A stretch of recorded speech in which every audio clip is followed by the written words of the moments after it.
nous allons parler j'affirme que l'enfer n'existe pas. Et en fait, c'est pour ouvrir le débat, pour permettre qu'il y ait le débat sur le sujet que je le dis. Et puis, je souhaite que nous en discussions ensemble pour voir dans quelle mesure ce que je dis peut tenir ou ne pas tenir. Il faut d'abord définir ce que c'est que ce qui est vrai et ce qui est faux. Et on va commencer par là en disant que dans ma compréhension, est vrai ce que Dieu dit. Est vrai la vie de Dieu, la pensée de Dieu, la volonté de Dieu. Tout le reste est faux. Donc quand j'affirme que quelque chose est vrai, je suis en train de prétendre entrer dans le conseil de Dieu pour dire c'est comme ça que Dieu le pense. Naturellement, vous avez le droit de le contester et peut-être avec des arguments, peut-être bibliques, peut-être inspirés, mais j'affirme déjà au départ que la vérité pour moi, c'est ce que Dieu pense. Donc, est vrai ce qui correspond à la volonté du Seigneur, ce que Dieu aurait dit s'il nous avait parlé par voie audible, ce qu'il avait voulu dire quand il a donné l'inspiration aux auteurs de la Bible, c'est comme ça que j'entends la vérité. Et donc, naturellement, ce qui ne sera pas dans ce canevas, tout ce qui est humain sera faux. La Bible nous dit que seul Dieu soit reconnu comme vrai et que tout homme soit reconnu comme menteur. Donc, nous allons essayer cet exercice un peu difficile et je vous prends un témoin pour m'apporter la correction, comme dit, en commençant par nous rappeler que nous n'avons pas la possibilité de prétendre aujourd'hui que nous sommes sûrs de connaître la vérité. C'est-à-dire, est-ce que ce que je crois connaître est la vérité? Est-ce que ce que je connais n'est pas le fruit de ce que mes parents, mon éducation, mes expériences, mes observations m'ont enseigné? Et ces enseignants qui m'ont donc formaté, entre guillemets, ils avaient quelle autorité pour m'enseigner la vérité? Comment puis-je savoir que c'est ce qu'ils m'ont enseigné qui est vrai? Ma religion, ma compréhension même de la Bible. Comment puis-je savoir que je comprends la Bible comme elle devrait être comprise? Je crois que si nous nous posions cette question, nous aurions l'humilité de ne pas prétendre être dans l'excellence de la compréhension et de vouloir prétendre fédérer tout le monde sur notre compréhension au nom d'une certaine unité ou au nom d'un certain refus d'un relationnisme, comme dirait un de mes amis. Donc, si nous avons le recul que les philosophes savent avoir, de dire peut-être je peux me tromper, nous serons plus ouverts à recevoir la vie, à recevoir ce que Paul appelle dans Romains chapitre 12, 1 à 2, le renouvellement de l'intelligence. J'ai bien peur que le Seigneur soit en train de vouloir nous enseigner des choses nouvelles, mais que nous soyons endurcis dans nos croyances, dans nos doctrines, dans nos convictions, et puis nous prétendons qu'on est arrivé sans s'interroger de savoir pourquoi est-ce que, étant dans cette supposée vérité, nous ne parvenons pas à devenir la manifestation, la réplique, le sosie de celui qui est la vérité, à savoir Christ Yeshua, Jésus si vous voulez. Pourquoi est-ce que nous pouvons donc avoir cette vérité et ne pas voir les promesses bibliques s'accomplir dans notre vie? Est-ce qu'il n'est pas urgent qu'on s'interroge un peu sur la supposée vérité que nous proclamons, que nous confessons, que nous prêchons et que nous croyons détenir et que nous réclamons que les autres nous retrouvent dedans? J'affirme qu'il y a problème quelque part. Soit c'est Dieu qui ment parce qu'on ne voit pas la Bible s'accomplir dans nos vies, soit c'est nous quelque part qui n'avons pas compris de quoi la Bible parlait. Je vais nous prendre quelques histoires, quelques anecdotes bibliques comme ça. Vous vous souvenez de l'histoire d'Élisée et de Géasi? C'est une histoire qui est dans la Bible dans 2 Rois chapitre 6 à partir du verset 8, je crois jusqu'au verset 20, où le roi de Syrie voulait attaquer Israël. Et Israël avait un prophète qui s'appelle Élisée. Élisée avait un assistant qui s'appelait Géasi. Chaque fois que le roi de Syrie préparait un coup contre Israël, Élisée était divinement averti et il allait informer son roi. Et le roi envoyait des espions pour dissuader l'attaque. Le roi de Syrie a dit, mais il y a problème. Qui parmi mes soldats me dénonce chaque fois quand j'ai un projet contre Israël?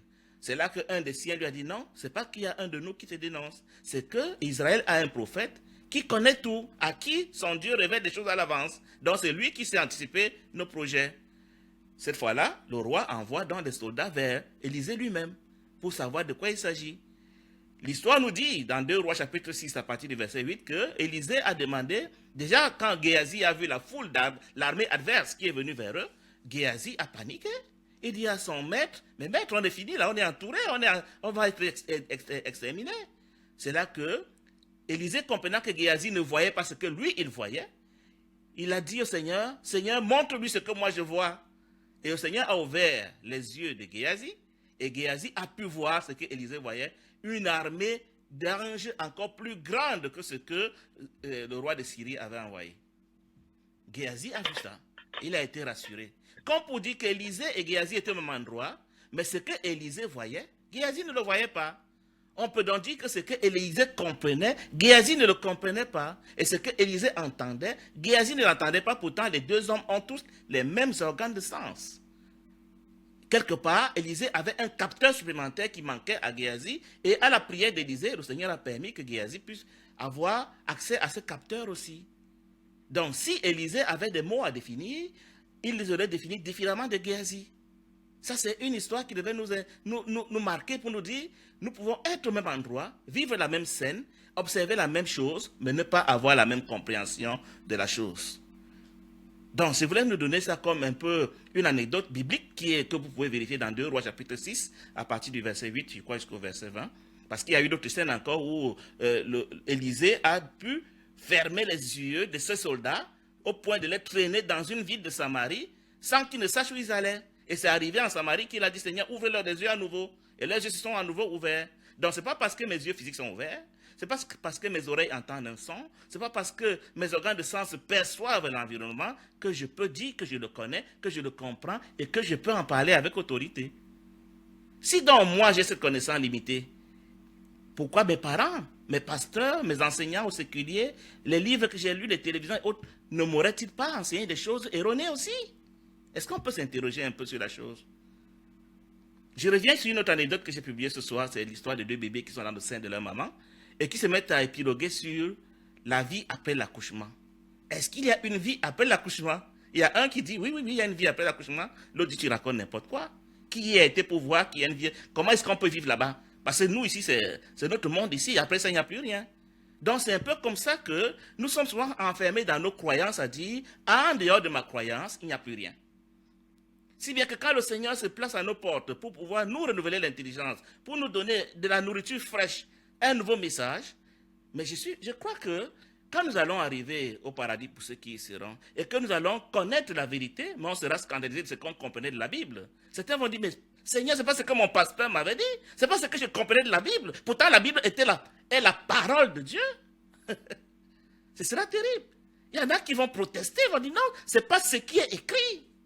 J'aime bien donner l'exemple, ma foi, permettez-moi, le cas de la réincarnation, où, parce qu'il est écrit qu'il est donné à l'homme de vivre une seule fois, après quoi vient le jugement dans Hébreux 9, 27, la chrétienté a décidé qu'il n'y a pas de réincarnation. Mais si le Seigneur vient te le dire à toi personnellement, d'une manière claire qu'il y a une réincarnation, tu n'auras personne à le dire, parce que tous tes frères sont fermés dans leur connaissance, dans leur conviction, dans leur cocon de « il n'y a pas de réincarnation ». Ce n'est qu'un exemple. Donc, une déclaration violente quand elle vient, au lieu qu'on s'interroge un peu si on peut s'être trompé dans notre ancienne conviction, tout de suite on braque les versets bibliques, tout de suite on braque nos connaissances, nos croyances, et on dit, il y a problème, ce que tu dis est faux. Sans un petit recul. Et s'il n'y a pas matière à s'interroger. Donc ces bébés-là, il y a un qui pensait qu'après l'accouchement, il y a une vie. Et l'autre qui dit, on fout le camp, il n'y a rien. Après l'accouchement, on est fini. Et c'est comme ça que nous sommes aujourd'hui. Il y en a qui vous disent qu'après la mort physique, il n'y a plus rien. Pendant que d'autres ont leur petite idée sur ce qui se passe après la mort au corps physique.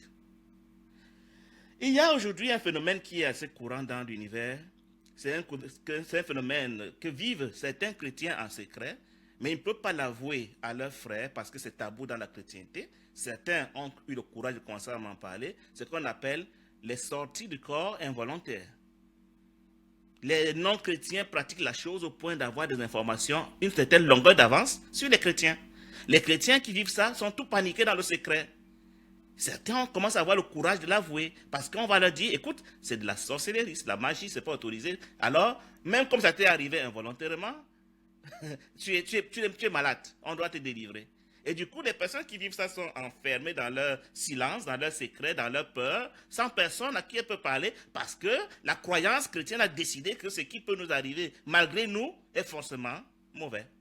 On ne se demande pas comment Paul a fait pour aller au ciel, parce que Paul, lui, il est allé au ciel. Il n'y a que Paul qui doit aller au ciel. Tous les autres, s'il leur arrive des trucs pareils, on leur fait peur. On est enfermé dans nos croyances, dans nos enseignements, dans ce qu'on nous a dit. Je vais prendre l'exemple d'un immeuble. Moi, j'aime bien imaginer l'humanité comme habitant un immeuble de 100 étages. Nous sommes donc repartis dans un immeuble de 100 étages qui est entouré d'une clôture d'une certaine hauteur. Vous allez comprendre qu'il y a des gens qui sont au premier étage, il y en a qui sont au centième étage. Entre celui qui est au premier étage et celui qui est au centième étage, les deux n'ont pas la même vue de la ville. Du coup, quand celui qui est au centième étage va dire « Je vois une tour dans la ville, je vois un train qui est en train d'arriver, je vois une rivière qui traverse la ville », celui du premier étage va dire « Ça n'existe pas ». Et puis, celui du centième étage va dire « Je t'impose au nom de l'unanimité de dire que ça existe. Je te force à dire comme moi que ça existe, parce que c'est écrit dans mon mental que ça existe et je le vois. » Voilà comment nous allons à détruire les gens, à leur imposer ce qu'ils ne comprennent même pas. Et ils le répètent comme des perroquets. La Bible avait dit, et mon pasteur avait dit, alors, pourtant, ils n'ont jamais fait l'expérience de la chose. Donc on ne peut pas comprendre qu'il y ait des personnes qui ont une compréhension plus avancée et qui peuvent faire des déclarations que d'autres ne peuvent pas encore saisir. On n'a pas la patience de leur dire, je te comprends, un peu comme notre enfant. Vous savez que nos enfants, souvent à l'âge de 2 ans, 3 ans, nous disent, papa, maman, je sais. Mais quand l'enfant vous dit, je sais, je suis sûr que vous faites un petit sourire. Vous comprenez qu'il ne sait pas de quoi il parle. Son petit niveau de connaissance, il le prend déjà pour la connaissance parfaite. Pourtant, il n'y est pas encore. Pourtant, nous le lui concédons. Donc, il est question de savoir que à chaque âge, l'homme croit connaître. Mais nous devons toujours nous souvenir de que nous n'avons pas le même niveau d'évolution. C'est pour ça qu'il y a parmi nous des enseignants et des aînés qui doivent enseigner des cadets. Même dans le séculier, ils se sont arrangés à ce que les enfants du même âge, supposés avoir la même compréhension, soient dans la même classe. Mais dans la chrétienté, on s'attend à ce que tous les hommes aient la même compréhension. Et quand ce n'est pas la même, on parle de relationnisme. On parle de, c'est relativisme, on parle de quoi? Parce qu'on veut que tout le monde ait la même compréhension. Et on va voir dans des professeurs de philosophie, s'attendre que les enfants de 5 ans ou de 10 ans aient la même compréhension qu'eux. C'est terrible. Pourtant, dans l'enseignement séculier même, ces professeurs n'enseignent pas ces choses. Ils comprennent qu'un enfant de 3e ne comprendra pas les leçons de terminale. Mais dans la chrétienté, on s'attend à ce qu'on soit d'une même voix. On n'a pas la patience de comprendre que les cadets ont encore de la marche à faire. Nous connaissons l'histoire dans la Bible d'un certain Nicodème qui était, pour nous aujourd'hui, dans notre langage, un haut savant de la religion, mais qui ne comprenait rien de la nouvelle naissance. Quand le grand maître supérieur, créateur, Yeshua, Jésus est devant lui et qu'il l'enseigne sur la nouvelle naissance, mais Nicodème est tout petit. Il dit, mais Nicodème, tu es le grand professeur de la religion en Israël et tu ne connais pas ce béaba? Mais qu'est-ce que tu connais donc? Si toi tu ne connais pas ça, mais que connaîtront tes frères? Mais ça ne nous choque pas de voir que le supposé grand Nicodème avait ses limites, au point où le maître a dû l'enseigner. Ça ne vous gêne pas? Pourquoi Paul a dû enseigner? Pourquoi Paul a dû enseigner tout le peuple qu'il a enseigné? Parce que ces gens avaient des connaissances moindres que lui. Et Paul, malgré qu'il les enseignait, leur dit dans 1 Corinthiens 13, 9, nous ne connaissons qu'en partie. Nous ne connaissons qu'en partie. Pourquoi? Parce qu'aussi longtemps que nous sommes dans ce corps physique, le corps physique est fait de tamis, des filtres qui nous protègent contre la masse d'informations qu'il y a dans l'univers. Parce que si nous avions accès en temps réel à toute cette masse d'informations, comme notre cerveau aime disséquer, classer, analyser, comparer, juger, comparer, et que sais-je encore, mais le flot d'informations serait tel que la machine va se bloquer. Et ce serait la panique. Parce que dès que nous, on ne peut pas analyser, disséquer, comparer, juger, compter, et que sais-je, mais nous, on considère que la chose a un problème. Et donc, pour nous épargner de devenir fous parce qu'on reçoit une masse d'informations qu'on ne pourra pas gérer analytiquement, le Seigneur a permis que nous soyons protégés contre ce flot d'informations. Mais à mesure que nous grandissons en lui, il dit, j'ai encore beaucoup de choses à vous dire, dit-il à sa première génération de 12 disciples. Mais vous ne pouvez pas encore les recevoir maintenant. Votre cerveau est encore très analytique. Vous allez y entrer progressivement. Quand le Saint-Esprit viendra, il prendra de moi pour vous enseigner le reste qu'il ne vous a pas encore dit, parce que ça pourrait vous détruire si je vous le donne maintenant. Donc ça fait que nous ne pouvons connaître qu'en partie. Même les prophètes de l'Ancien Testament ne connaissaient qu'en partie, parce qu'ils avaient la dimension humaine. Les personnes qui font l'expérience de sortie du corps, qui disent qu'ils sont allés au ciel et qui disent « je suis entré dans la connaissance totale en 1 seconde ». Mais une fois rentrés dans leur corps, le filtre se sent remis en place, ils oublient beaucoup de choses qu'ils ne peuvent pas gérer, parce que le filtre cerveau ne pourrait pas les gérer. Et même quand elles s'en souviennent, elles vous disent, je n'ai pas de mots à mettre sur ce que j'ai vécu, parce que les choses que j'ai vues là-bas n'ont pas d'équivalent dans notre univers de la forme. Ces personnes, quand elles vont vous faire des énoncés, à partir de leur ressenti, de leur conviction, même si elles n'ont pas le mot juste pour vous le dire, toi qui n'y as pas été, tu seras choqué à dire, c'est pas possible, c'est faux, la Bible ne l'a pas dit, ce n'est pas écrit. Pourtant, ça a été écrit par des hommes, avec des mots humains qui peuvent avoir été un peu corrompus. Parce que chacun écrit à partir de son niveau de compréhension. Donc, quand j'entends des gens dire la Bible est la parole de Dieu, j'ai des frissons d'horreur. Qu'on limite, l'univers a des caractères graphiques enfermés dans un livre qui lui-même dit, si on pouvait écrire tout ce que Jésus a fait, des bibliothèques ne suffiraient pas. C'est trop fort, nous sommes trop forts. Nous sommes trop forts. Donc, il y a aujourd'hui plein de déclarations qui peuvent être faites par les uns et les autres, parfois même des chrétiens. Parce qu'ils ont eu une expérience surnaturelle avec le Seigneur.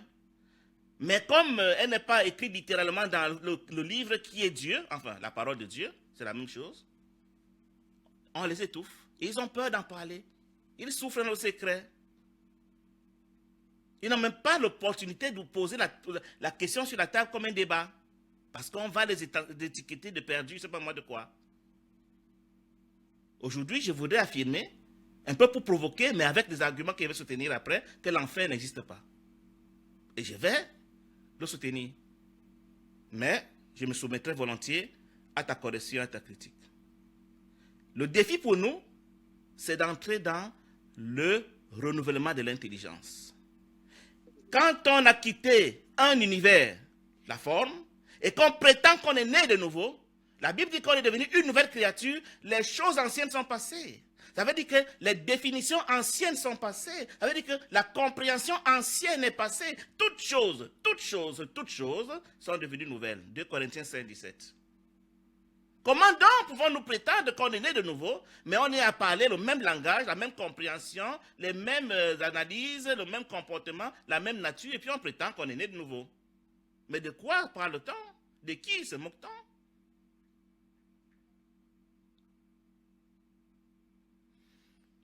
Je voudrais nous interpeller sur certains éléments bibliques que je crois que nous tous, nous avons toujours mal compris et qui sont quelque part même le fondement de ce pourquoi personne de nous ne ressemble à Christ.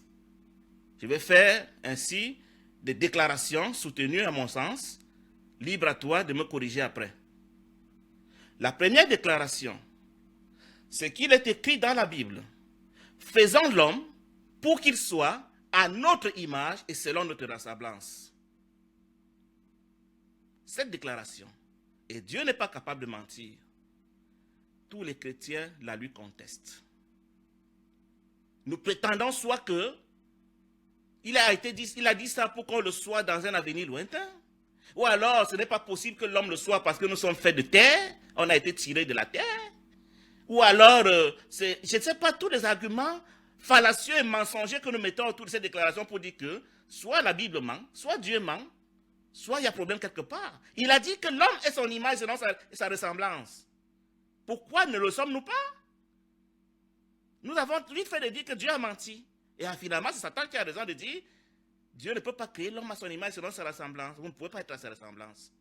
Personne ne s'est interrogé, est-ce que ce n'est pas moi qui comprends mal cette déclaration? Personne. Qui s'en inquiète de savoir que Dieu a dit que nous sommes à son image selon sa ressemblance, et pourtant, nos pasteurs, nos enseignants et moi, dans longtemps, nous avons enseigné que non, ce n'est pas pour maintenant, c'est peut-être machin gna. On a trouvé des excuses diaboliques pour faire Dieu menteur. J'affirme, et je vais le soutenir après, que nous sommes à l'image de Dieu et selon sa ressemblance, parce que Dieu n'est pas capable de mentir. Nous le sommes. Je vais expliquer rapidement. Il se trouve que chaque espèce ne peut reproduire que son espèce. Quand nous faisons nos enfants, nous ne les faisons pas avec un chromosome de moins. Ils sont notre réplique. Si Dieu dit que nous sommes ses fils, alors forcément, il a fait de nous sa réplique, dès la création déjà. Mais parce qu'il y a eu un vice de forme dans le processus, après, nous on a décidé que non, Dieu ne nous a pas fait à son image et selon sa ressemblance. Si Dieu est parfait, alors Christ peut dire dans Matthieu 5,48, soyez manifestés la perfection de votre Père Céleste. Vous êtes parfait comme votre Père Céleste est parfait. Et nous on dit, au risque de faire Dieu menteur, personne n'est parfait. Dieu a menti. On ne peut pas être ses enfants. Naturellement, donc on est des enfants du diable. Si on n'est pas des enfants de celui qui est parfait. C'est ça qu'on est en train de dire. Notre Père Céleste est complet. Il n'a rien qui lui manque. Tout ce qui a été créé lui appartient. Et Paul dit dans la Bible, tout est à vous. Et nous, on joue les mendiants. On est dans le manque, on est dans la pauvreté. On se fait esclave de la forme pour avoir ce que nous croyons être la source de notre complétude, de notre bonheur, alors que nous sommes déjà complets parce que notre Père est complet. Notre frère aîné Christ ne nous a jamais montré une certaine attitude de mendicité ou de complexe par rapport à la forme parce qu'il s'estimait ne pas être complet. Tout ce que Christ disait, il le disait à ma place et à ta place. Mais parce que nous aimons tellement le monde, nous avons dit non, c'est pour lui, il l'a fait pour nous, c'est tant mieux. Nous, on attend l'enlèvement. En attendant, nous restons des diablotins que nous sommes. Nous affirmons qu'on ne sommes pas parfaits, on affirme qu'on n'est pas complet, on affirme qu'on est dans le manque. On fait Dieu menteur. Ça s'appelle ne pas avoir la foi, c'est-à-dire ne pas faire confiance. C'est pour cela que je nous dis que nous sommes tous des imposteurs, des fils du Créateur qui dénient la nature du Créateur en eux. Je vais vous expliquer pourquoi c'est arrivé. Il se trouve que Dieu nous a créés en deux phases. Dans Genèse chapitre 1, verset 26 à 27, verset 26 à 27, il nous crée d'abord esprit. Il nous a créé hommes et femmes. On n'est pas séparés, on est esprit avec lui. On n'a pas encore un corps physique. Nous sommes dans ce que d'autres pourraient appeler corps éthérique, corps énergétique. Un corps immortel. Par ce corps, nous pouvons interagir avec lui de génération en génération dans le jardin d'Éden. Et puis, le Seigneur veut nous envoyer en mission sur la terre. Et parce qu'on a besoin d'avoir un revêtement, nous sommes d'abord le corps énergétique, le corps physique, le corps éthérique. Nous sommes d'abord l'esprit. Nous ne sommes pas le corps physique. Pendant très longtemps, on n'avait pas de corps physique. C'est quand il fallait nous mettre en mission sur la Terre, comme nous mettons des astronautes en mission sur la Lune, quand nous envoyons des astronautes sur la Lune, on leur met des tenues spéciales pour qu'ils ne soient pas aspirés par je ne sais pas moi quoi s'ils n'ont pas leur tenue, leur combinaison d'astronautes. C'est comme ça que le Seigneur nous donne aussi un corps physique quand il veut nous envoyer en mission sur la Terre, pour que nous soyons adaptés aux lois de la pesanteur, de la gravité, de la physique de la Terre. Mais nous sommes d'abord des esprits. Le Père est esprit et il faut que ceux qui l'adorent se souviennent de ceux qui sont des esprits. Le fruit de la connaissance, le fruit de l'arbre de la connaissance du bien et du mal a consisté à nous dire, fermez vos yeux spirituels et ouvrez vos yeux physiques. Quand nous avons reçu un corps physique dans Genèse chapitre 2, verset 7, c'est après ça que Satan viendra nous faire la suggestion de ne plus fonctionner par le corps spirituel pour fonctionner par le corps physique. Le corps physique appartient à la forme. Il est fait de la terre et il va pourrir, il va rentrer à la terre. Mais le corps spirituel venant d'en haut appartient à Dieu éternellement et il va rentrer à Dieu éternellement pour peu qu'on se reconnaisse de lui. Et si on ne se reconnaît pas de lui, on sera naturellement errant dans l'univers, loin de lui, ce qui s'appelle la mort ou l'enfer. Donc nous avons un corps spirituel qui nous a été donné dans Genèse chapitre 1, verset 26 à 27, et un corps physique qui est venu des milliards d'années plus tard, dans Genèse chapitre 2, verset 6 à 7. Le corps spirituel appartient à la transcendance à jamais. Jacques chapitre 4, verset 5. Et le corps physique appartient à la forme à jamais. Donc nous sommes comme l'interface entre les deux univers, l'univers de la transcendance et l'univers de la forme. Quand nous mourons, tout simplement, il s'agit de ce que nous enlevons dans la combinaison d'astronautes terriens que nous sommes. Nous enlevons dans le corps physique qui est l'habillement, le vêtement terrestre que nous avons. Et du coup, l'esprit rentre d'où il était venu. Quand nous mourons au corps physique. Qu'est-ce que Satan a réussi à faire? Il nous a dit, cessez de vous prendre pour des esprits, considérez-vous comme des corps physiques.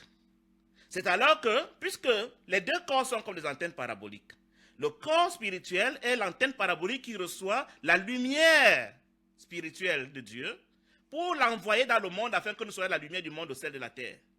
Pendant que le corps physique est l'antenne parabolique de la forme et de Satan pour nous amener à aimer le monde et les choses du monde. Nous sommes à cheval entre les deux mondes, les deux royaumes, les deux pays. Nous avons un corps qui appartient au pays de la forme, qui est gouverné par l'ego, et un corps qui appartient à jamais au pays de la transcendance, qui est gouverné par le Saint-Esprit, pour peu qu'on se reconnaisse dans le Seigneur. L'exploit que Satan a réussi, parce qu'il faut vous dire que le corps spirituel a les mêmes organes que le corps physique, mais ils sont énergétiques. Il a ses équivalents énergétiques que ceux qui ont les yeux pour voir peuvent voir, alors que le corps physique, lui, il est matériel. C'est pour ça que la médecine asiatique, quand elle veut soigner un homme, elle le soigne dimension énergétique, parce qu'elle comprend ses mystères. Pendant que la médecine occidentale, elle soigne plutôt le corps physique. C'est qu'un courant miracle appelle la sorcellerie. C'est pour ça qu'il y a des maladies en Occident, quand vous les avez, on vous dit, on ne sait pas ce que vous avez. On a cherché dimension corps physique, on ne voit pas. Ça vient de quelque part. Il y a même des gens, des médecins honnêtes qui connaissent que les chamans, les Africains ont des choses plus que, qui disent, va un peu voir chez les Africains, va un peu voir chez les chamans. Ça existe. Des médecins qui le savent. Mais comme l'école de croyance ne leur a pas enseigné que nous avons un corps énergétique, ils ne peuvent pas en parler, ils ne peuvent pas faire des recherches là-dessus, ils ne peuvent pas soigner dessus. Donc l'exploit que Satan a réussi, c'est de nous dire, mourrez à vos yeux énergétiques, ouvrez vos yeux physiques. La Bible dit que quand il nous a trompés avec l'image du fruit, le fruit c'est en fait notre mental qui a commencé à vouloir nous diriger.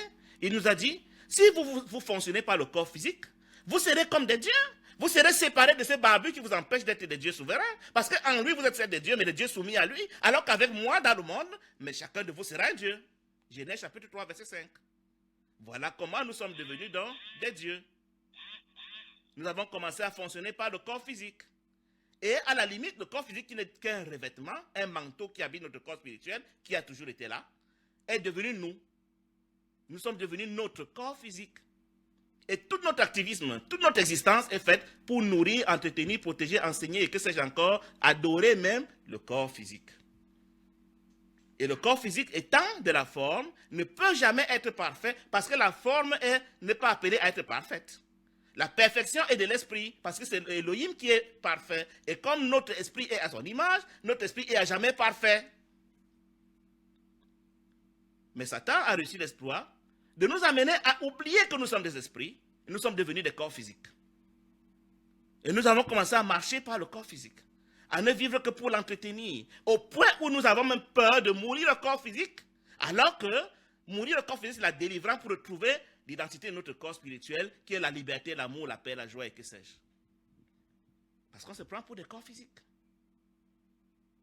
Il se trouve donc qu'il y a des hommes parmi nous qui ont commencé à comprendre ce mystère.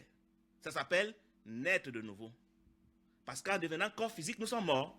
La nouvelle naissance, c'est le fait pour toi de redevenir un esprit. Nicodème, à moins de te reconnaître esprit, tu ne peux pas rentrer dans la transcendance, Nicodème. Elohim est esprit, il veut épouser les hommes qui se sont reconnus esprits. C'est ce qui est écrit. Nous sommes restés corps physiques, à nous activer dans la forme, à embellir le corps, à le nourrir, à le soigner, à l'enseigner, à le déformer, à avoir peur même de mourir le corps. Hébreux chapitre 2, verset 15. Et nous prétendons que nous sommes des enfants de Dieu. Un enfant de Dieu n'est pas corps physique, il est esprit. Il est corps éthérique. Il est corps lumineux. Quand le Seigneur veut me donner à certains d'entre nous de commencer à faire l'expérience, comme les supposés non-croyants le font déjà, nous on reste derrière à avoir peur que non, c'est la sorcellerie. Nous sommes corps physique. Donc, dans notre univers aujourd'hui, il y a deux types d'êtres humains. Ceux qui sont résolument corps physiques, la race que j'appelle les homo sapiens, qui va disparaître bientôt. Seuls ceux qui seront reconnus corps éthérique, corps énergétique, esprit, vont rester ce que j'appelle souvent homo spiritus. Tout ça, la religion ne connaît pas, elle ne vous enseigne pas ça. Et vous enseigne qu'il faut réussir dans le monde. Il faut avoir l'argent, il faut avoir les vêtements, il faut avoir les diplômes, il faut avoir... Terrible. L'homme ne vivrait pas seulement de la forme. L'homme doit aussi nourrir son esprit. Il doit aussi penser à son esprit. Mais nous ne pensons qu'à la forme, au mépris de l'esprit que nous ne connaissons même pas. Quand tu es dans le corps physique, j'appelle ça dans mes publications, être présent à la forme, naturellement, c'est Satan qui va te donner des idées. Naturellement, c'est Satan qui va t'enseigner. C'est lui qui va te donner les définitions des mots. C'est par lui que tu vas comprendre l'univers. C'est par lui que tu vas faire ta religion, parce que la religion est une activité du corps physique de la forme. Elle n'a rien à voir avec la transcendance. Et quand tu vas t'éveiller à la conscience, ce que j'appelle la nouvelle naissance, tu vas retrouver la connexion avec le Saint-Esprit, en vérité, et tu auras l'intelligence du Saint-Esprit qui va redéfinir les mots, ta compréhension, tu auras l'intelligence renouvelée.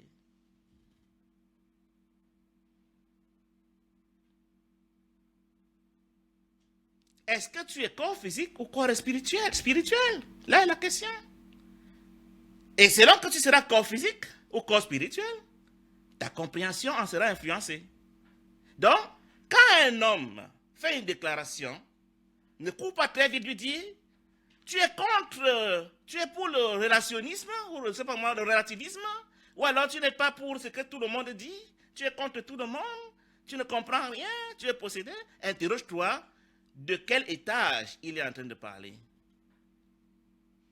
Si on suppose que ceux qui sont corps physiques vont jusqu'à l'étage 25 de notre immeuble de 100 étages, et que ceux qui sont corps spirituels ont aussi des niveaux, vont de l'étage 26 à 100.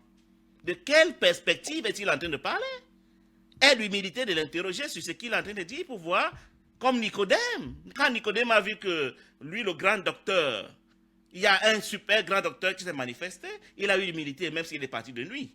Vous lui dites, docteur, je suis docteur, c'est vrai, mais toi là, tu as quelque chose de plus que moi. Selon donc que l'homme sera corps physique ou corps éthérique ou corps spirituel, ils n'auront pas les mêmes compréhensions de l'univers. Ils n'ont pas les mêmes définitions des mots. Ils n'auront pas la même compréhension de la Bible. Les uns seront ce que j'appelle les religieux, les autres seront ce que j'appelle les enfants de Dieu, les personnes éveillées à la conscience, c'est-à-dire à Christ. Les esprits en devenir, s'ils ne sont pas encore. Parce qu'un esprit, c'est celui qui a divorcé de tout ce qui est de la forme. Et ce n'est que ceux-là qui sont sauvés, ceux qui ont divorcé de la forme. Donc, chacun ne peut parler que de sa perspective. Un esprit, naturellement, c'est qu'il est le fils de son père parfait, et il va t'affirmer, je suis parfait. Désolé mon ami, tu n'as qu'à te prendre pour corps physique. Pour moi, le corps physique n'est qu'un vêtement. Je suis mon esprit. Et mon père m'a fait à son image selon sa ressemblance. Si mon père est parfait, alors je suis parfait. N'en déplaise aux animaux qui veulent s'identifier au corps physique pour dire qu'aucun homme n'est parfait. Il y a un micro qui est ouvert et qui nous dérange un peu. Je crois que c'est Paul. S'il peut fermer son micro, ce serait bien en attendant. Voilà. Paul, ferme ton micro, s'il te plaît. Merci. Donc, pendant que moi je me reconnais de mon père et que je me reconnais esprit et que mon père m'a fait sa réplique, même si mon vêtement n'est pas encore bien repassé tout blanc, et que j'affirme que je suis le fils de mon père, donc parfait comme mon père est parfait, tu vas m'apporter l'opposition pour me dire non, personne n'est parfait. La Bible a dit que. C'est terrible. J'affirme que je suis complet. Voyez-vous? J'ai posé une question il y a quelques jours sur Facebook en demandant qu'est-ce que l'ego nous a raconté comme mensonge suprême pour nous amener à le suivre. Le mensonge suprême de l'ego, c'est tu n'es pas complet. Il y a quelque chose qui te manque. Dieu ne peut pas t'avoir créé complet. Dieu est incapable de créer la complétude. Qu'est-ce que l'ego nous a dit? Tu seras complet quand tu auras l'argent. Tu seras complet quand tu auras un mari, une femme, des enfants, une maison, une voiture, quand tu seras beau. Tu seras complet quand tu auras de beaux vêtements. Tu seras complet quand tu auras beaucoup de relations, quand tu seras l'ami du président, quand tu seras, je ne sais pas moi quoi. Voilà comment il a réussi l'espoir de nous mettre en esclavage, à la recherche d'une complétude que nous avons déjà. Juste parce que nous avons régné à notre Père la capacité de nous faire complet comme il est complet, parce que nous croyons plus en Satan qu'en Dieu, nous nous sommes pris pour des mendiants. Nous avons commencé à courir au monde, à chercher l'argent, les maisons, les voitures, les relations, les religions, pour être complets. Et pendant que nous courons au monde à chercher ces choses, on n'y parvient jamais. Personne n'arrive à la complétude à partir de la forme, parce que la complétude est déjà là en nous. Il suffit de s'éveiller à la conscience pour la découvrir. Donc, par ce chantage, le bonhomme a réussi à nous faire croire qu'on est ses enfants. Et nous avons fait notre père menteur. Personne n'est parfait, personne n'est complet. Personne, il faut chercher. Tout est à vous, dit Paul, tout est à vous. En tant que fils de votre père, tout est à vous. Souvenez-vous de l'enfant prodige. Son frère aîné qui se plaint de ce que son père a tué un veau gras pour son petit frère rebelle qui est revenu. Son père lui dit, mais mon fils, tout ce qui est à moi, à toi. Son père représente le Seigneur et nos fils aînés, c'est nous, pour certains. Tout ce qui est à moi et à toi, tu n'as qu'à prendre. Nous jouons les spirituels ou les modestes et nous commençons à mendier, à raser les murs. Au risque de jeter l'opprobre sur notre Père. C'est à cause de nous que le monde blasphème sur le Seigneur. Parce que nous n'assumons pas notre position de prince et de princesse. On croit qu'on est indigne d'être ses fils, alors que lui, il a décrété que nous sommes ses fils. C'est ce que Christ est venu nous révéler. Christ est venu pour nous dire, mes frères, vous êtes mes frères, réveillez-vous à ce que vous êtes. On lui dit, non, non, non, c'est progressif. Laisse-nous encore jouir un peu du monde et de la forme. Nos vêtements, nos corps physiques ne sont pas encore parfaits, donc nous ne sommes pas parfaits parce que nous sommes quelque part nos corps physiques. Je vais boucler en nous expliquant quelque chose, c'est-à-dire comment est-ce que le mode opératoire de l'ego, comment est-ce que Satan a réussi l'exploit de nous faire croire que nous sommes ses enfants, au risque de nous amener à mentir, à faire notre père menteur. Donc c'est ça que je vais vous expliquer maintenant. Il s'agit de quoi? Il faut comprendre que notre Père Céleste est omniprésent. Notre Père Céleste est partout dans l'univers. Nous n'avons pas le pouvoir de l'exclure d'un espace de son univers. Si vous voulez, vous pouvez le comparer, toute proportion gardée, dans notre dimension de la forme, à, ma foi, l'oxygène, qui veut s'infiltrer partout dans la dimension de la forme pour donner la vie aux êtres animaux que nous sommes. Donc, quand Satan veut nous éloigner de notre Père Céleste, ce qu'il a réussi à faire, c'est qu'il nous a proposé ce que je peux appeler des sparadraps ou bien des bandes de scotch. Il a dit, fermez vos yeux spirituels et ouvrez vos yeux physiques. Vous voyez, quand les hommes sortent souvent de leur corps physique et qu'ils sont dans le corps spirituel, ils vous disent, je voyais à 360 degrés parce que je ne voyais plus par les yeux physiques, je ne voyais pas les yeux spirituels, j'entendais pas les oreilles spirituelles, j'avais l'intelligence spirituelle et je connaissais tout. C'est le corps physique qui est j'ai failli dire un truc bizarre, c'est ce filtre qui nous empêche d'entrer dans cet héritage. Peut-être la connaissance que nous avons par le corps physique est le millième ou le millionième de ce que nous aurions si nous n'avions pas le corps physique auquel nous nous identifions. Donc Satan nous a fait fermer nos yeux spirituels et il a donné à chacun de nous un certain nombre de couches de scotch, de sparadrap, de tissu, pour nous attacher les yeux spirituels. J'ai envie de dire que certains d'entre nous ont eu 100 couches, d'autres ont eu 10 couches, 5 couches, 50 couches. Le nombre de couches que tu as reçues, je vous donne ça en image, en parabole pour que tu comprennes un peu bien.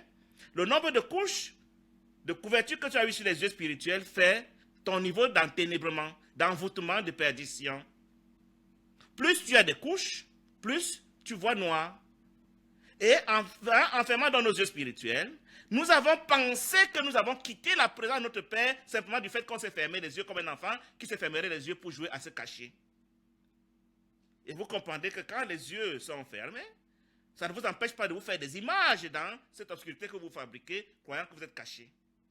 Voilà comment nous avons commencé à nous fabriquer des choses dans cette statue des yeux fermés.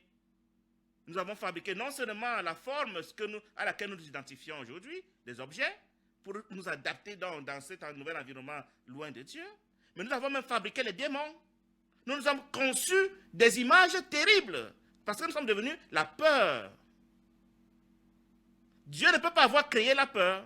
nous avons créé la peur du fait qu'on s'est éloigné de notre Père et du coup, naturellement, on se sentit en insécurité. Et du fait de notre...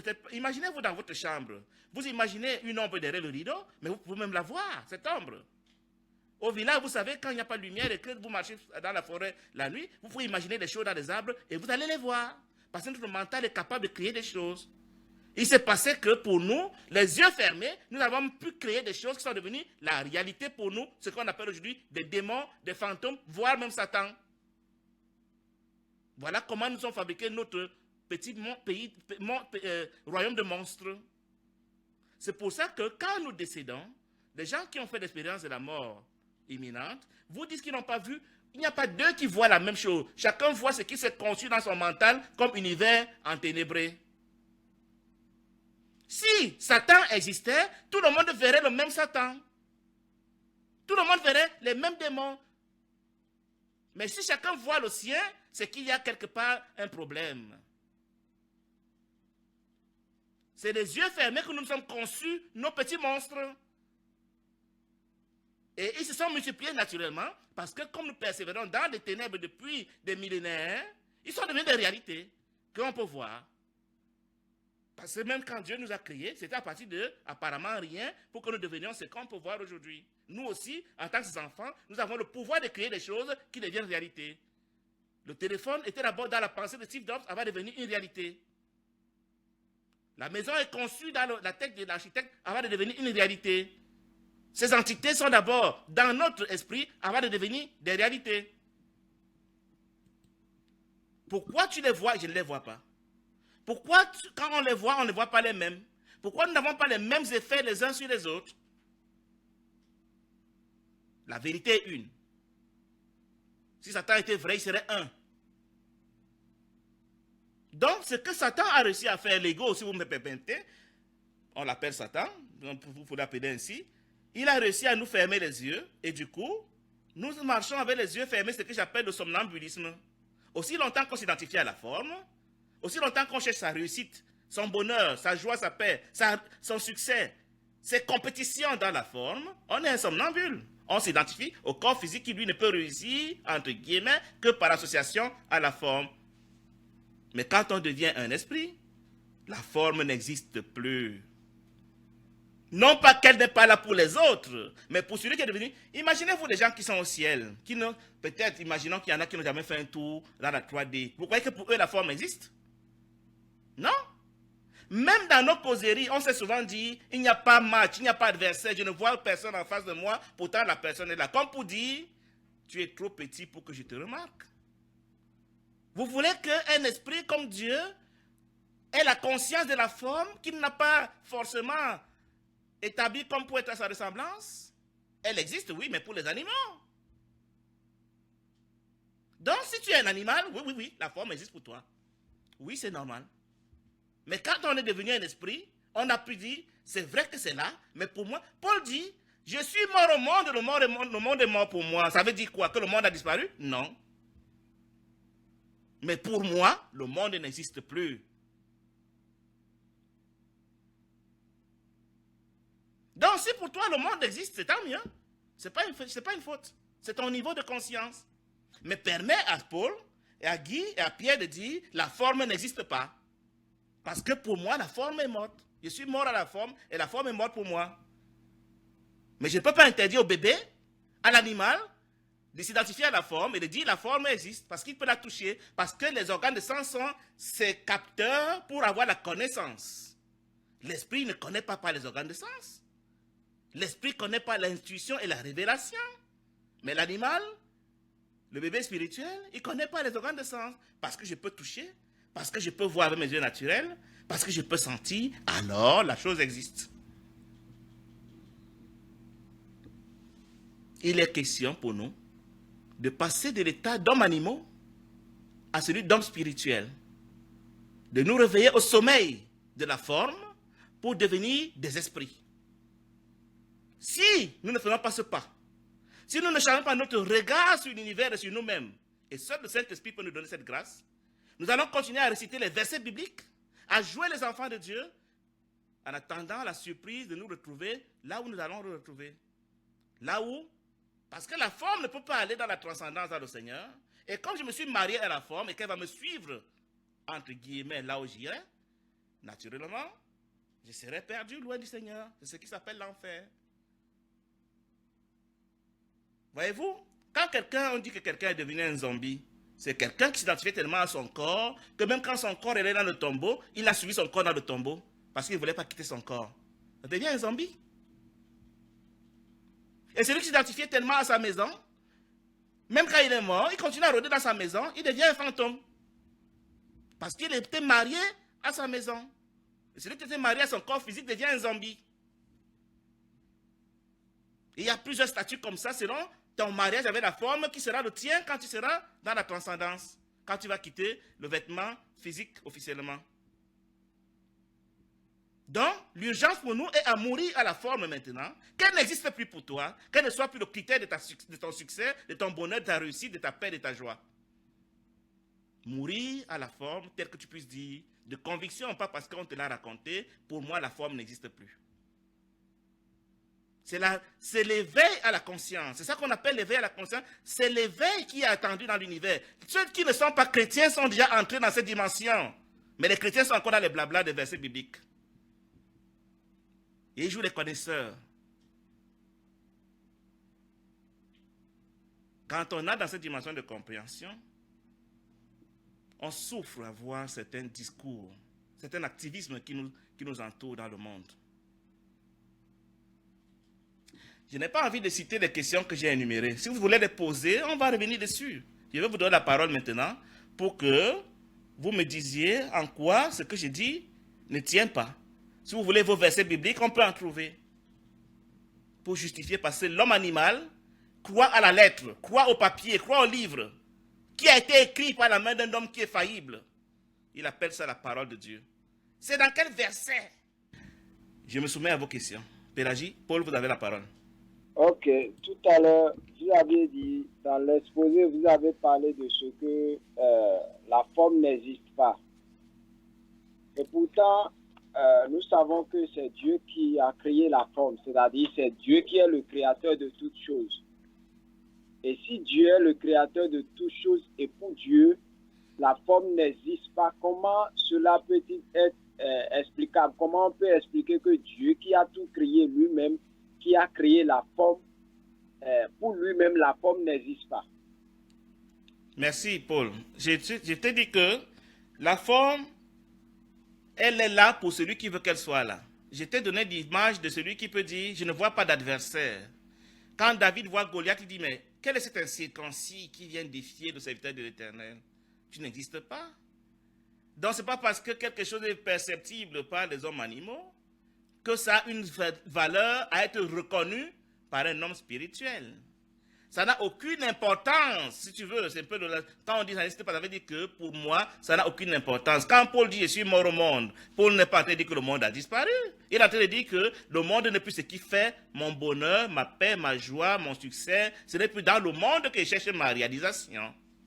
C'est ça que j'entends par, pour certaines personnes, la forme n'est pas un élément participatif de mon succès, de mon épanouissement, de ma joie et de ma paix. C'est ce que j'entends par la forme n'existe pas. J'ai compris. Ma deuxième question est celle-ci. Je crois au niveau 10, vous avez dit que tous les humains sont amour. Oui. Pratiquement dans notre génération, tel que vous avez dit que tous les humains sont amour, mais si nous parcourons notre génération, nous ne voyons personne qui pratique l'amour tel que peut-être Elohim l'a voulu, tel que Dieu est amour. Nous ne voyons personne qui est encore amour tel que Elohim l'a voulu. Et comment prétendez-vous dire que tous les humains sont amour si l'amour n'est pas praticable dans la génération où nous sommes aujourd'hui? Je te réponds, Paul. Il se trouve simplement que si mon Père est amour et qu'il m'a fait à son image et selon sa ressemblance, alors je suis amour. J'ai tout simplement oublié ce qui en moi est amour. Donc, c'est de ça qu'il s'agit, Paul. Déjà, il faut déjà définir ce que c'est que l'amour. Qu'est-ce que l'amour dans ma compréhension? L'amour, c'est le fait pour moi de me marier à celui qui est amour. Parce que seul Dieu est amour, comme tu l'as si bien dit. Pour que je sois amour, je dois me marier à celui qui est amour afin qu'il me communique sa nature amour. Et pour que je me marie à celui qui est amour, je dois forcément mourir à la forme. On ne peut pas se marier à deux époux à la fois. La forme est Christ. Forcément, j'aimerais un et je détesterais l'autre. Donc, si longtemps que je suis marié à la forme, tu comprends, Paul, que je ne peux pas me marier à l'amour pour devenir amour. Ce n'est pas que je ne suis pas amour, mais j'ai oublié la dimension amour en moi, mon corps énergétique, mon corps éthérique ou bien mon esprit, qui lui est à jamais amour. Parce qu'il est à jamais en contact avec celui qui est amour. Mais comme je l'ignore, comme je ne suis pas présent à lui, comme Christ dit, quand vous allez tourner vos regards vers moi, quand vous allez me contempler, comme Moïse éleva le serpent dans le désert, c'est alors que je veux vous attirer à moi. Donc, il est question que l'Esprit veut que je lui accorde mon attention pour qu'il me la rende en retour. Mais si moi, j'ai choisi de l'ignorer pour aller chercher mon bonheur dans la forme, c'est normal que lui aussi, il ne me donne pas en retour ce qu'il est. Je ne peux recevoir d'un esprit que quand je lui accorde mon attention. Et pour cela, il faut que je divorce de ceux qui avaient capté mon attention jusqu'ici. Donc, et moi, je suis amour parce que je suis mon esprit. Mais celui qui est forme, il n'est pas amour.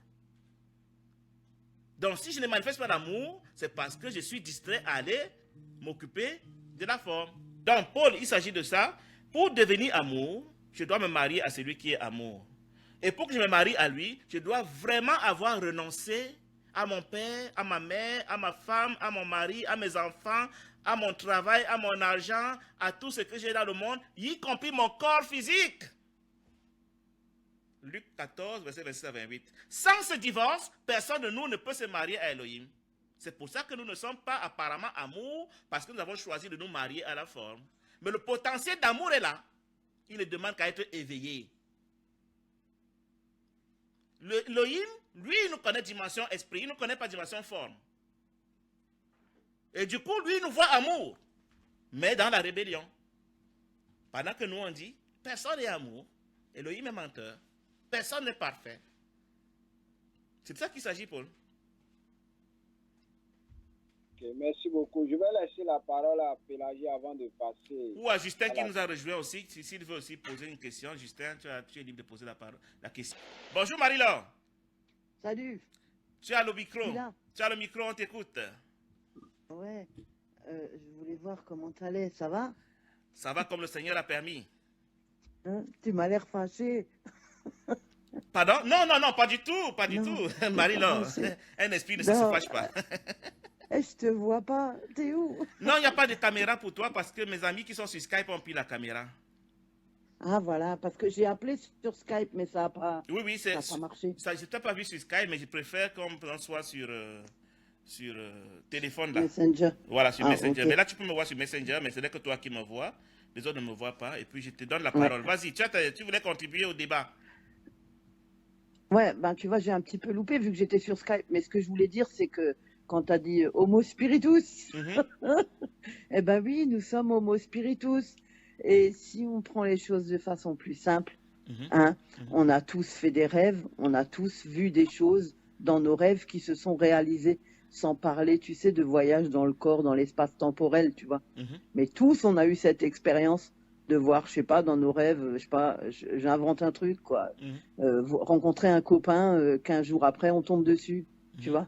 On pense à lui, et 15 jours après, on tombe dessus. C'est un voyage, déjà.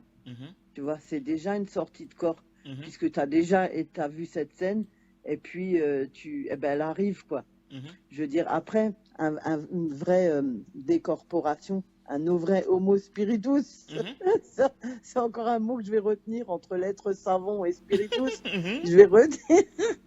Eh ben oui, moi j'ai fait des voyages, si les gens ils veulent savoir, parce que j'ai pas honte d'en parler. Moi j'ai voyagé, j'ai fait des sorties de corps.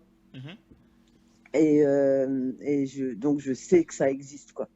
Je le sais. Donc effectivement, en nous, il y a ce fameux esprit, ce spiritus qui est là et puis qui se promène la nuit, hein, quand on dort. Hein.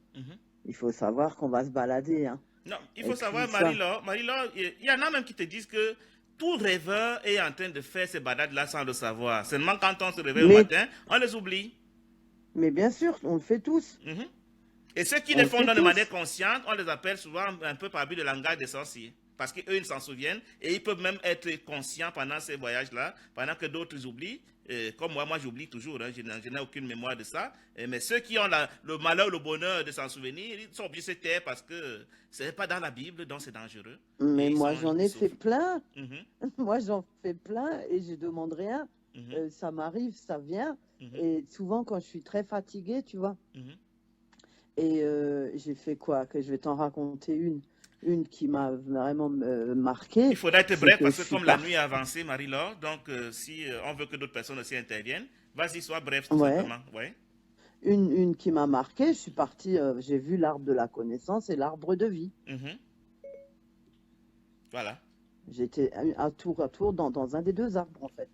C'est chacun qui Moi, je l'ai voit vu, quoi. ce qu'il doit voir, mais on ne voit pas forcément la même chose. C'est ça. Ouais, après, moi, j'ai vu des choses par rapport à la Bible, hein. Mhm, mhm. Je vais pas inventer autre chose, tu vois. C'est ça. Moi, Non. j'ai vu ça. Aussi, j'ai aussi vu des démons. Mhm, J'en ai vu aussi, mhm, tu vois. mhm. Et puis, ces démons-là nous ressemblent. Ah. Ah ouais, ils ont Mhm, notre corps physique ici-bas, mhm. quand il est dans une autre dimension, c'est toujours ce même corps qui nous ressemble, mais il n'est plus de chair, si tu veux, il est ténébreux. Oh. Il Mhm. c'est assez horrible en fait à voir, quoi. Tu vois, Moi, je l'ai Marie-Laure, vu. Marie-Laure, c'est que la chrétienté ne se prépare pas à cette échéance. C'est un voyage que tout le monde va faire un jour, de manière définitive, au jour de la mort au corps physique.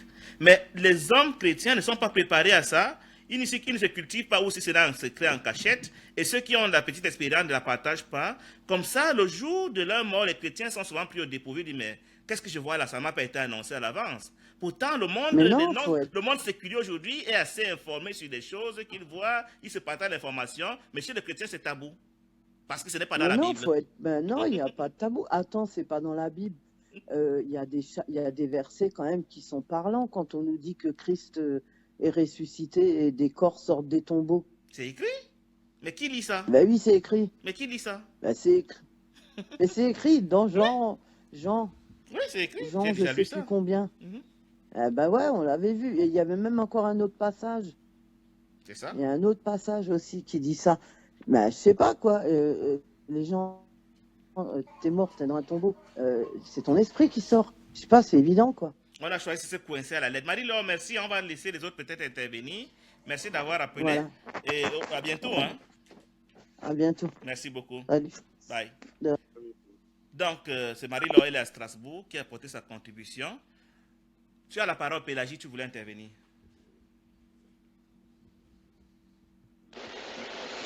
Shalom. Shalom.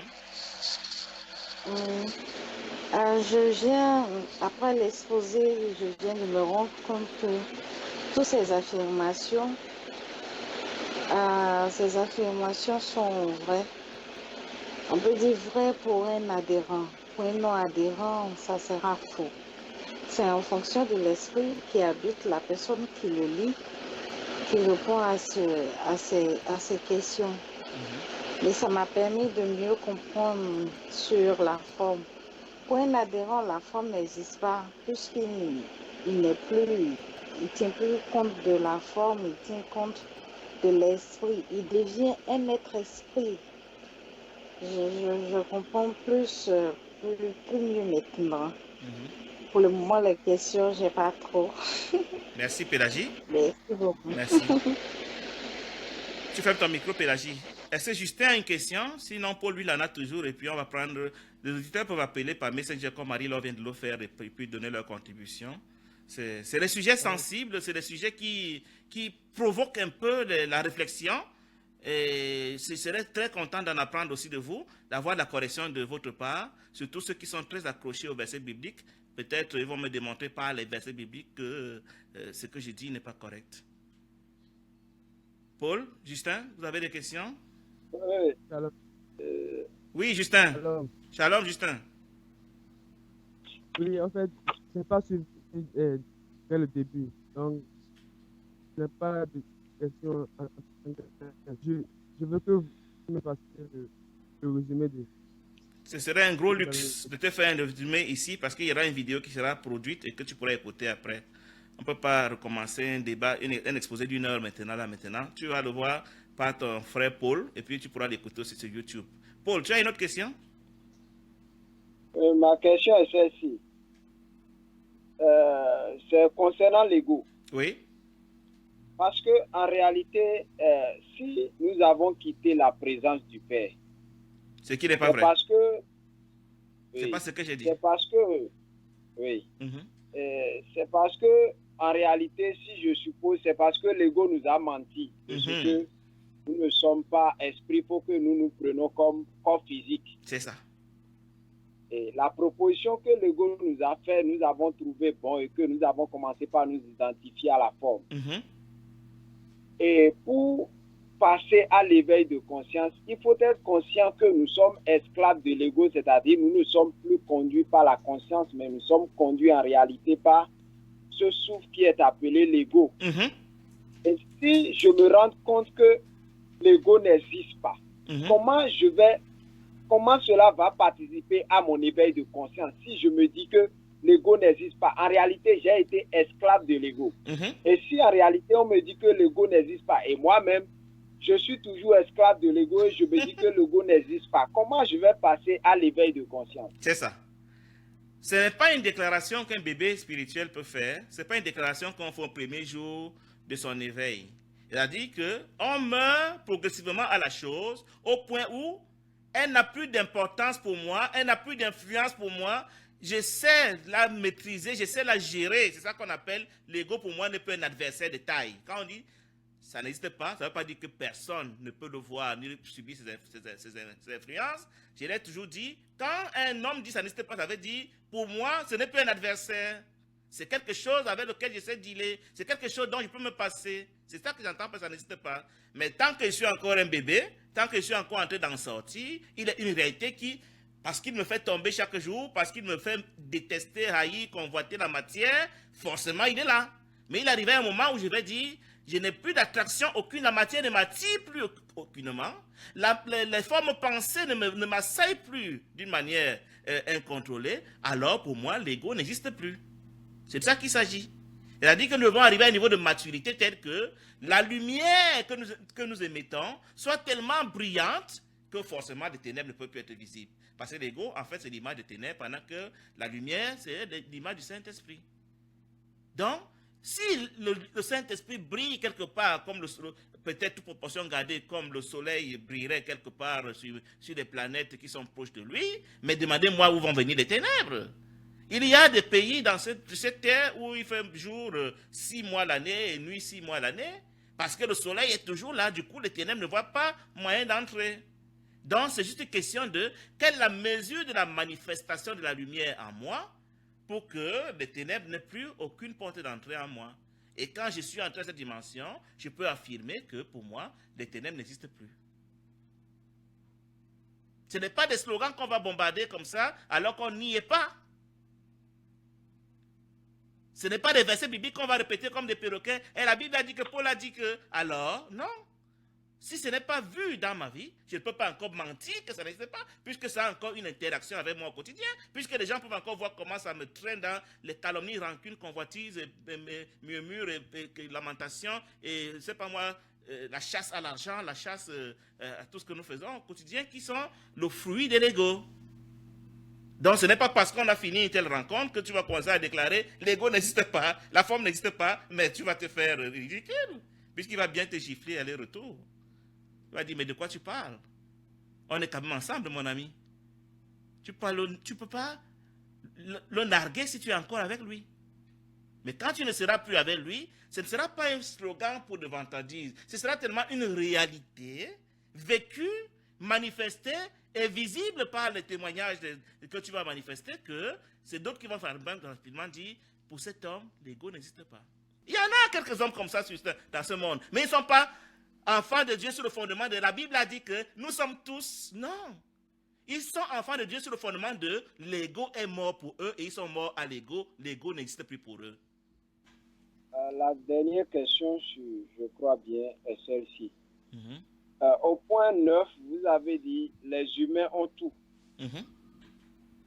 Et si les humains ont tout en réalité et que nous, je vais prendre un exemple, et que moi qui reconnais que la forme n'existe pas, Satan n'existe pas et que la peur n'existe pas, tout ça là, et que je reconnais que les humains ont tout, pourquoi dans ce monde, dans la forme où nous sommes, il faudrait que je travaille avant que comment je vais dire, il faut que je travaille avant d'avoir de l'argent pour subvenir à mes besoins. Si moi-même je reconnais que j'ai déjà tout, pourquoi il faut que moi qui ai esprit, je travaille dans la forme pour avoir ce dont j'ai besoin pour subvenir à mes besoins? Je te réponds, Paul. Quand on dit qu'on a tout, quand nous cherchons les choses, ce n'est pas parce que, je veux dire, on cherche les choses pour être heureux. En fait, c'est d'abord ça. Tu vois? Quand on dit je n'ai pas tout, on est en train de dire je n'ai pas tout pour être heureux, pour être en joie et en paix. Si moi, mon bonheur tient à manger et à boire, alors j'ai besoin de travailler pour avoir la nourriture et la boisson afin d'être heureux. Parce que je n'ai pas tout. Mais quand j'ai accès à tout, c'est-à-dire que la paix et la joie, je suis la paix, la manifestation de la paix et la joie, je sais vivre dans l'abondance comme je sais vivre dans la disette. Parce que la forme n'existe plus pour moi en tant qu'élément participatif de mon bonheur, de ma paix, de ma joie, de ma félicité, de mon existence. C'est en cela qu'on dit que j'ai tout. C'est pour ça que Paul pouvait dire à ses frères, tout est à vous. Ça veut dire que si le besoin était pour moi d'entrer dans une forme pour résoudre un problème selon la volonté de mon Père, il dispose de la chose. Mais je n'accumule pas pour avoir tout de matériel afin de dépasser les autres et me sentir meilleur que les autres. Non. Au besoin, selon les plans de mon Père au service de qui je suis, il va libérer ce qui est nécessaire. Le travail ne sera plus pour avoir forcément mon pain quotidien, comme quelqu'un dirait. Ce sera une activité parce que mon Père veut bien que je la fasse. Quel est l'intérêt pour moi d'être en activité, par exemple, puisque mon Père a dit, allez dans les nations et faites de toutes les nations les disciples. Il n'a pas dit, allez dans les églises, allez parmi les chrétiens. Mon Père voudrait avoir des ambassadeurs parmi les avocats, les médecins, les informaticiens, les planteurs, les cultivateurs, les boutiquiers. Pourquoi veut-il que si je suis son fils, il me dise pas, fils, ton champ de mission, c'est parmi les médecins? Pourquoi pas? Et y étant, je vais m'astreindre à leur système de fonctionnement là-bas sans être de leur. Physiquement, j'exerce le métier avec la vision d'y introduire la lumière. Je suis un ambassadeur. Donc, il n'y a pas que je suis allé dans ce métier forcément parce que je voulais avoir le pain pour être heureux. Au service de mon Père, il m'envoie en mission là où il veut. Mais je n'y vais pas par manque et par besoin. C'est en cela qu'on dit. Et ça, c'est pour les adultes spirituels. Ce n'est pas une déclaration qu'un bébé va faire pour dire demain, non. Ça doit être du vécu, d'un témoignage sincère avec lui. Et une telle personne dit, tout est à moi. Sinon, Paul est menteur. Mon Père ayant créé tout, tout lui appartenant, et il dit à son fils, dans la parabole de l'enfant prodige, tout ce qui est à moi et à toi. Comment peux-tu dire que je dois te tuer un veau gras alors qu'il suffit de prendre? Il est question pour moi de renouveler mon intelligence, d'entrer dans la conscience de l'abondance. Parce que aussi longtemps que je joue aux pauvres, mais je suis en train d'humilier mon Père. Mais quand je vais entrer dans la conscience de tout est à moi, alors mon Père va libérer la chose quand il pense qu'il doit libérer pour la fonction qu'il veut m'accorder pour un temps ou bien pour un temps qui peut être plus ou moins long. Mais comme nous on est animal et que notre souci c'est manger et boire, alors on dit je m'en vais au travail pour chercher la nourriture pour être heureux. Ce n'est pas le souci d'un esprit. L'esprit, selon la volonté de son Père, peut vivre dans la disette comme dans l'abondance, selon la volonté de son Père pour un temps bien précis. On va se quitter juste avec un petit résumé de 2 mots que je vais faire par rapport à ce que nous nous sommes dit. Je disais que nous avons été créés par celui qui est parfait, complet, celui qui a tout. Et comme chaque espèce ne peut créer que son espèce, Et qu'il a dit, faisons l'homme pour qu'il soit maintenant notre image selon notre ressemblance. Si nous ne manifestons pas cet héritage, il y a problème quelque part, mais pas de son côté, pas du côté des Écritures, de notre côté qui avons oublié qui nous sommes. Nous avons cessé de nous identifier à l'esprit que nous sommes, qui lui à jamais appartient à la lumière, Jacques chapitre 4 verset 5, pour nous identifier au corps physique qui n'est qu'un vêtement qui habille l'esprit afin que l'esprit s'adapte au rythme de vie terrestre. Et nous nous sommes pris pour des corps physiques. Et nous avons commencé à nous combattre pour la survie des corps physiques. Nous avons peur de mourir le corps physique. Nous travaillons pour nourrir le corps physique, pour enseigner, entre guillemets, soit pour détruire le corps physique des enseignements diaboliques à l'école séculière et dans les journaux et dans Internet et que c'est la télévision. Nous allons, vous voyez, le corps physique a créé tellement de métiers. Oh mon Dieu. C'est le corps physique qui a créé le métier de médecin. C'est le corps physique qui a créé le métier de juriste. C'est lui qui a créé le métier d'enseignant. C'est le corps physique qui a créé le métier de couturier. C'est lui qui a créé le métier de restaurateur. La forme n'est faite que pour soigner, entretenir et nourrir cette poubelle qui doit partir demain. Et c'est pour l'abriter que nous construisons des immeubles, parfois qui dépassent même nos besoins, qui est le nôtre réel.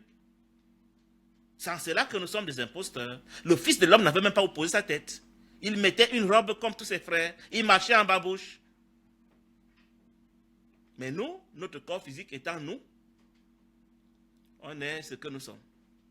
L'appel est à s'éveiller à l'esprit, à mourir à la forme, à mourir au monde. Luc 14, verset 26 à 28. À mourir à tout attachement dans la forme pour redevenir des esprits. C'est alors que la création verra enfin ce qu'elle attend, la manifestation des véritables fils de Dieu, qui sont des esprits prêts à se marier à l'esprit qu'est notre Père. Mais aussi longtemps que nous allons faire, déjà dans la religion qui en fait est une falsification de la spiritualité dimension forme, parce que le religieux ne connaît pas son corps spirituel, alors il a fabriqué des rites, des formes, des lois de Moïse, des comportements, des rituels, des cultes, des dénominations qui se combattent, qui se haïssent, qui se jalousent, qui prétendent être du même Père. Et on s'active dedans et puis on dit, on attend l'enlèvement. Mon frère, Jésus revient bientôt, tu es prêt? Voilà les questions que des somnambules se posent entre eux. C'est trop fort. Ils ne s'inquiètent pas de ceux qui sont divisés, que chacun est dans sa dénomination, combattant les autres, croyant qu'il est plus spirituel que les autres. Tous des imposteurs. Toutes les religions sont de Satan parce qu'elles sont de la forme. Elles encouragent les gens à se marier à la matière. On va prier dans les nuits de prière pour avoir la forme. Et on dit, Dieu m'a béni. Il m'a donné le travail. Alléluia, le mari, les enfants. C'est terrible. Tu écoutes Satan parler par nos bouches au quotidien. Les publications sur Facebook ne sont que diaboliques. Et on joue les enfants de Dieu. L'urgence est à s'éveiller à ce mensonge, à quitter ces synagogues de Satan pour redevenir des esprits. Jean chapitre 4, verset 22 à 24.